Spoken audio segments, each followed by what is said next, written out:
ദൈവത്തിൻ്റെ അതിപരിശുദ്ധമായ നാമം വാഴ്ത്തപ്പെടുമാറാകട്ടെ.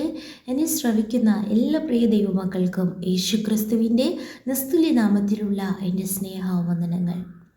അതേ പ്രിയമുള്ളവരെ, മറ്റുള്ളവരെ പോലെയല്ല, മറ്റുള്ളവർ പ്രാർത്ഥിക്കുന്നത് പോലെ, മറ്റുള്ളവർ പാടുന്നത് പോലെ, മറ്റുള്ളവർ ആരാധിക്കുന്നത് പോലെ, മറ്റുള്ളവർ വചനം ധ്യാനിക്കുന്നത് പോലെ ഒരു കേട്ട് കേൾവി പോലും അല്ല എങ്കിൽ അമ്മ ചെയ്തു വന്ന പാരമ്പര്യം പോലെ കണ്ടും കേട്ടും ദൈവത്തെ സ്നേഹിക്കുന്നവരായി, ദൈവത്തെ സേവിക്കുന്നവരായി നാം മാറരുത്.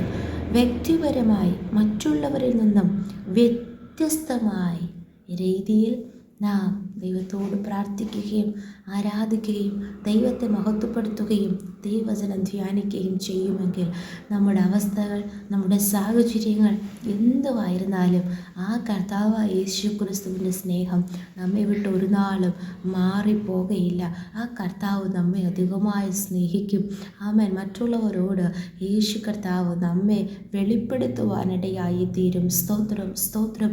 ഈ നാളുകളിൽ ഈ ഭൂമിയിൽ നാം തള്ളപ്പെട്ടവരാണെങ്കിലും, ഒറ്റപ്പെടുന്നവരാണെങ്കിലും, ഒതുക്കപ്പെട്ടവരാണെങ്കിലും, നിന്ദിക്കപ്പെടുന്നവരായിരുന്നാലും, സ്വന്തം കുടുംബത്തിൽ പോലും പുറത്തുള്ളവരിൽ നിന്നും ഒരു അംഗീകാരം നമുക്ക് ലഭിക്കുന്നില്ലായിരിക്കാം. ആമേൻ. Praise the Lord. ഹല്ലേലൂയ. എന്ത് തന്നെയായിരുന്നാലും വ്യത്യസ്തമായ രീതിയിൽ നമ്മുടെ ഹൃദയങ്ങളെ അറിയുന്ന, സകല രഹസ്യങ്ങളെ കാണുന്ന, ആമേൻ, സ്തോത്രം, സർവശക്തനായ ദൈവത്തിൻ്റെ സന്നിധിയിൽ ആ അപ്പായെ ആഴമായി ഒന്ന് സ്നേഹിക്കാമെങ്കിൽ, ഹല്ലേലൂയ, ആമേൻ. പുറമെ അധരം കൊണ്ട് ഈ ജനം അധരം കൊണ്ട് എന്നെ ബഹുമാനിക്കുന്നു, ഹൃദയമോ എങ്കിൽ നിന്ന് അകന്നിരിക്കുന്നു. അങ്ങനെയല്ലേ എന്ന് പലരുടെയും പാട്ട്, പ്രാർത്ഥന, ആരാധന, ശുശ്രൂഷകളൊക്കെ അങ്ങനെയല്ലാതെ വ്യത്യസ്തമായ രീതിയിൽ ആമേൻ ഹൃദയത്തിൻ്റെ ആഴത്തിൽ നിന്ന് ആ കർത്താവിനെ സേവിക്കുകയും സ്നേഹിക്കുകയും ചെയ്യുമെങ്കിൽ കർത്താവ് ആർക്കും ലഭിക്കാത്ത സമാധാനവും സന്തോഷവും ആശ്വാസവും നൽകി ജയത്തോടെ നമ്മെ നടത്തുവാൻ വിശ്വസ്തനായ ദൈവമാണ്. യേശു കർത്താവ് തന്നെ പറഞ്ഞൊരു കാര്യം നാം ഇപ്പോൾ വായിക്കുവാൻ പോകുന്നു. ലൂക്കോസ് എഴുതിയ സുവിശേഷം 7-ാം അധ്യായം അതിൻ്റെ 47-ാം വചനത്തിൽ യേശു ഇങ്ങനെ പറയുന്നു. 47-ാം വചനത്തിൻ്റെ 2-ാം ഭാഗം, അവൾ വളരെ സ്നേഹിച്ചുവല്ലോ, അല്പം മോചിച്ച് കിട്ടിയവൻ അല്പം സ്നേഹിക്കുന്നു. Price the Lord. അവൾ വളരെ സ്നേഹിച്ചുവല്ലോ. സ്തോത്രം. അതെ, അബ്രഹാമിനെ കുറിച്ച് പറയുന്നു, അബ്രഹാം ദൈവത്തിൻ്റെ സ്നേഹിതനായിരുന്നു. ലാസറിനെ കുറിച്ച് പറയുന്നു, ലാസർ യേശുവിൻ്റെ സ്നേഹിതൻ. നിൻ്റെ സ്നേഹിതനായ ലാസർ ദീനമായി കിടക്കുന്നു, മരിച്ചു എന്നൊക്കെ അവർ പറയുന്നത്. അപ്പോൾ അങ്ങനെയാണെങ്കിൽ ഇവിടെ ഈ സ്ത്രീയെക്കുറിച്ച് യേശു കർത്താവ് പറയുന്നു, അവൾ വളരെ സ്നേഹിച്ചു. സാധാരണ ഒരു സ്നേഹമല്ല, വളരെ സ്നേഹിച്ചു. എന്തുകൊണ്ടാണ് ഈ സ്ത്രീയെക്കുറിച്ച് യേശു ഇങ്ങനെ പറഞ്ഞത്? ഇതാരാണ് ഈ സ്ത്രീ? ആമേൻ. 37-ാം വചനത്തിൽ നാം വായിക്കുന്ന, ആ പട്ടണത്തിൽ പാപിയായ ഒരു സ്ത്രീ. ആമേൻ. അപ്പോൾ പട്ടണത്തിൽ പാപി, ആ പട്ടണത്തിൽ പാപിയായ ഒരു സ്ത്രീ എന്ന് പറയുമ്പോൾ ഒത്തിരി പാപികളുണ്ടായിരിക്കാം. അതിലൊരു സ്ത്രീ, പട്ടണത്തിൽ പാപിയായ ഒരു സ്ത്രീ. അവളുടെ പേരോ അവളുടെ കുടുംബശ്രേഷ്ഠതയോ അവൻ യാതൊന്നും തന്നെ ബൈബിളിൽ രേഖപ്പെടുത്തിയിട്ടില്ല. എന്നാൽ അവളുടെ ലേബൽ തന്നെ എന്താ? പട്ടണത്തിലെ പാപി. ഹല്ലേലൂയ. ആ സ്ത്രീ യേശു ഒരു പരീശൻ്റെ വീട്ടിൽ ഇരിക്കുന്നത് കേട്ടിട്ട് യേശുവിൻ്റെ അടുക്കൽ വരുന്നു. അറിഞ്ഞിട്ട് വരിക. വന്ന 38-ാം വചനത്തിൽ വായിക്കുന്ന, ഒരു വെൺകൽ ഭരണി പരിമള തൈലം കൊണ്ടുവന്നു. ഇന്ന് വരെ യേശുവിൻ്റെ കൂടെ നടന്ന ഒരു ശിഷ്യന്മാരും ഈ ഒരു കാര്യം ചെയ്തതായി നാം കാണുന്നില്ലല്ലോ. സ്തോത്രം. അതാ പറയുന്നത്, നാം ആരായിരുന്നാലും ദൈവത്തിനൊരു വിഷയമല്ല. യേശു കർത്താവ് പാപത്തെ വെറുത്ത് പാപിയെ സ്നേഹിക്കുന്നു, ഇന്നും സ്നേഹിക്കുന്നു. അതുകൊണ്ട് അവൻ മറ്റുള്ളവരെങ്ങനെ നമ്മെ വിലയിരുത്തിയാലും അതിനെ നാം ഗണ്യമാക്കാതെ യേശുവിന് മുൻപായി വ്യത്യസ്തരായി നിൽക്കുവാൻ ശ്രമിക്കുക. ഇവിടെ പരിമള തൈലം കൊണ്ടുവന്നു. പുറകിൽ അവൻ്റെ കാൽക്കൽ കരഞ്ഞുകൊണ്ട് നിന്നു. ആമേൻ. യേശുവിൻ്റെ പുറകിൽ വന്ന് കരഞ്ഞുകൊണ്ട് നിൽക്കുന്ന ഒരു ഹൃദയ നുറുക്കം. ആമേൻ. സ്തോത്രം. 3 അവൻ കണ്ണുനീർ കൊണ്ട് അവൻ്റെ കാൽ നനച്ചു തുടങ്ങി.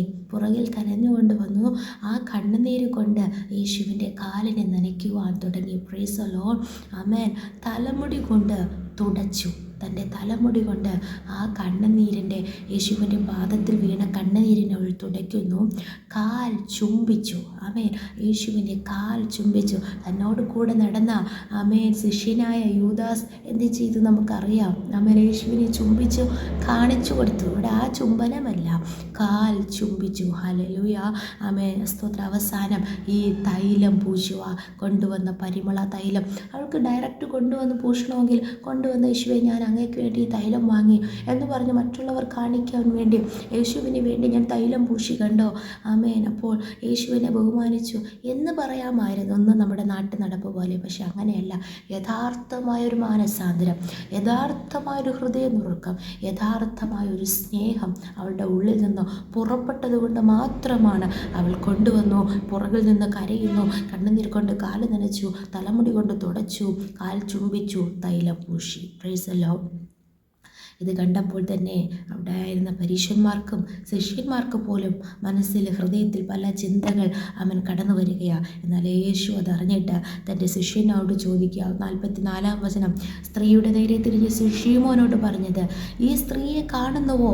അപ്പോൾ യേശു തൻ്റെ ശിഷ്യന്മാർക്ക് പോലും എക്സാമ്പിളായിട്ട് ഈ സ്ത്രീയെ ഉപയോഗിക്കുന്നു. Price the Lord. ഇന്നുവരെ ആ സ്ത്രീയുടെ ലേബൽ പട്ടണത്തിലെ ഭാവി. എന്നാൽ ഇവിടെ സർവശക്തനായ ദൈവപുത്രനായ സാക്ഷാൽ ദൈവമായ യേശു ക്രിസ്തു ശിഷ്യന്മാരെ നോക്കി പറയുന്നു, ഈ സ്ത്രീയെ കാണുന്നുവോ? നിങ്ങൾ ഈ സ്ത്രീയെ കണ്ടുപഠിക്കുക. ഹല്ലേലൂയ. ഞാൻ നിൻ്റെ വീട്ടിൽ വന്നു, ശീമോൻ്റെ വീട്ടിൽ വന്നു, അമ്മേ, നീ എൻ്റെ കാലിന് വെള്ളം പോലും തന്നില്ല. പ്രൈസലോ, വെള്ളം തന്നില്ല. ഇവളോ കണ്ണുനീർ കൊണ്ട് എൻ്റെ കാൽ നനച്ച് തലമുടി കൊണ്ട് തുടച്ചു. നീ എനിക്ക് ചുംബനം തന്നില്ല. ഇവളോ ഞാൻ അകത്ത് വന്നത് മുതൽ ഇടവിടാതെ എൻ്റെ കാൽ ചുംബിച്ചു. പ്രൈസലോ, ഇടവിടാതെ ചുംബിച്ചു. ഇടവിടാതെ എന്ത് തന്നെ പ്രതിസന്ധികൾ വന്നാലും, മറ്റുള്ളവർ പലതും അഭിപ്രായങ്ങൾ പറയുമ്പോഴും, മറ്റുള്ളവർ പല ആലോചനകൾ അവരുടെ ഹൃദയത്തിൽ ആലോചിച്ച് കൂട്ടുമ്പോഴും, ആമേൻ, praise the Lord, praise the Lord, നമുക്കെതിരായ ആരോപണങ്ങൾ, ചിന്തകൾ, സംസാരങ്ങൾ കടന്നു വരുമ്പോഴും ഇടപെടാതെ യേശുവിനെ ഒന്ന് ചുംബിക്കാമോ? ഹല്ലേലൂയ. 2-ാം സങ്കീർത്തനത്തിൻ്റെ അവസാന ഭാഗത്ത് വായിക്കുന്നു, അവൻ പുത്രനെ ചുംബിപ്പേൻ, പുത്രനെ ചുംബിപ്പേൻ. ആമേൻ, സ്തോത്രം. ആ യേശുവിനെ സ്നേഹിക്കാമോ? ഇവളോ ഞാൻ അകത്ത് വന്നത് മുതൽ ഇടപെടാതെ എൻ്റെ കാൽ ചുംബിച്ചു. നീ എൻ്റെ തലയിൽ തൈലം പൂശിയില്ല, തലയിൽ പോലും നീ തൈലം പൂശിയില്ല.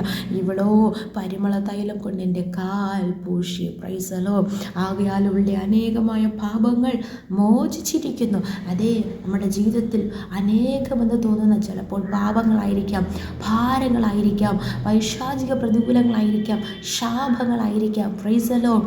ആമേൻ, ആമേൻ. പാരമ്പര്യമായ ചില പ്രതിസന്ധികളായിരിക്കാം, അല്ലെങ്കിൽ പലവിധമായ ആമേൻ അടിമത്വങ്ങളായിരിക്കാം. എന്ത് തന്നെ ആയിരുന്നാലും യേശുവിനെ ഒന്ന് ആഴമായി സ്നേഹിക്കുക. യേശു ആരെന്ന് മനസ്സിലാക്കി മറ്റുള്ളവർ ചെയ്യുന്നതിന് വ്യത്യസ്തമായി നാം യേശുവിനെ സമീപിക്കുകയാണെങ്കിൽ, ഹല്ലേലൂയ, നമ്മുടെ എത്ര അനേകമായ പാപങ്ങളായിരുന്നാലും ഭാരങ്ങളായിരുന്നാലും എല്ലാം മാറ്റി കർത്താവ് നമുക്ക് സമാധാനം നൽകും. അതുകൊണ്ടാണ് യേശു പറയുന്നത്, അവൾ വളരെ സ്നേഹിച്ചുവല്ലോ. അല്പം മോചിച്ച് കിട്ടിയവൻ അല്പം സ്നേഹിക്കുന്നു. എന്നാൽ പ്രിയമുള്ളവരെ, നമ്മെ കർത്താവ് സ്നേഹിച്ചത് നാം അല്പം സ്നേഹിക്കേണ്ടുന്നവരല്ല, നാം യേശുവിനെ അല്പം സ്നേഹിക്കേണ്ടുന്നവരല്ല. നാം പാപികളായിരിക്കുമ്പോൾ തന്നെ യേശു കർത്താവ് നമുക്ക് വേണ്ടി തക്ക സമയത്ത് മരിച്ചു. അതുകൊണ്ടാണ് നാം ഇന്നും ജീവനോടെ ഇരിക്കുന്നത്. ഈ സൗഭാഗ്യം, ഈ സന്തോഷം നാം പ്രാപിക്കുന്നത്, ഹല്ലേലൂയ, യേശു കർത്താവിൻ്റെ രക്തത്താലാണ് നമുക്ക് വീണ്ടെടുപ്പ് ലഭിച്ചത്. അങ്ങനെയാണെങ്കിൽ ഈ സ്ത്രീയെ പോലുമല്ല, ഈ സ്ത്രീ ജീവിച്ചിരുന്നപ്പോൾ യേശുവും ജീവിച്ചിരിക്കുന്നു. എന്നാൽ യേശു കർത്താവ് നമുക്ക് വേണ്ടി തൻ്റെ സ്വന്തം ജീവനെ നൽകിയെങ്കിൽ നാം എന്തുമാത്രമായി യേശുവിനെ സ്നേഹിക്കണം. Price the Lord. ഹല്ലേലൂയ. എന്നാൽ 50-ാം വചനത്തിൽ ആമേൻ, ആമേൻ, ആ സ്ത്രീയോട് യേശു പറയുന്നു, നിന്റെ വിശ്വാസം നിന്നെ രക്ഷിച്ചിരിക്കുന്നു, സമാധാനത്തോടെ പോക എന്ന് പറഞ്ഞു.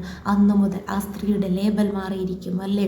അതുവരെയ്ക്കും അവൾക്ക് ലഭിക്കാത്ത സമാധാനം അവൾക്ക് അന്നു മുതൽ ലഭിക്കുവാനിടയായിത്തീർന്നു. പ്രിയ മക്കളെ, വചനപ്രകാരം നമ്മെ ദൈവകരങ്ങളിൽ ഏൽപ്പിച്ചു കൊടുക്കാം. ഒരുമിച്ച് പ്രാർത്ഥിക്കാം. നല്ല ദൈവമേ, സ്വർഗ്ഗസ്ഥ പിതാവേ, സമാധാനത്തിൻ്റെ പ്രഭുവേ, ഞങ്ങൾ അങ്ങേ സ്തുതിക്കുന്നു, സ്തോത്രം ചെയ്യുന്നു.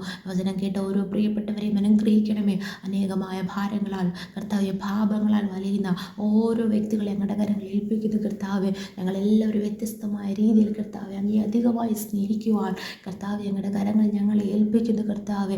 ഈ ലോകത്ത് എന്ത് തന്നെ വന്നാലും കർത്താവെ, അമ്മേൻ, അതിനൊക്കെ കർത്താവെ സ്തോത്രം, സ്തോത്രം പുറകിൽ തള്ളിയിട്ട് എന്നെ യേശുവിനെ കർത്താവെ മുന്നിൽ കണ്ട്, അപ്പോൾ അങ്ങേ മാത്രം നോക്കി വിശ്വാസത്തിൻ്റെ നായകനും ഓർത്തു വരുത്തുന്നതിനുമായി അങ്ങേ നോക്കി യാത്ര ചെയ്യുക ഞങ്ങളെ തന്നെ സമർപ്പിക്കുന്നു കർത്താവെ. അങ്ങ് ഞങ്ങളെ വെളിപ്പെടുത്തുന്ന കൃപകൾക്കായി സ്തോത്രം. ലോകം ഇല്ലാത്ത സമാധാനവും സന്തോഷവും ആശ്വാസവും നൽകി ജയത്തോടെ നടത്തുന്ന കൃപയ്ക്കായ സ്തോത്രം. സ്ഥിതികൾക്ക് അവസ്ഥകൾക്ക് വ്യത്യാസം വരുത്തുന്ന ദൈവകരങ്ങളെ ഞങ്ങൾ ഓരോരുത്തരെയും ഏൽപ്പിക്കുന്നു.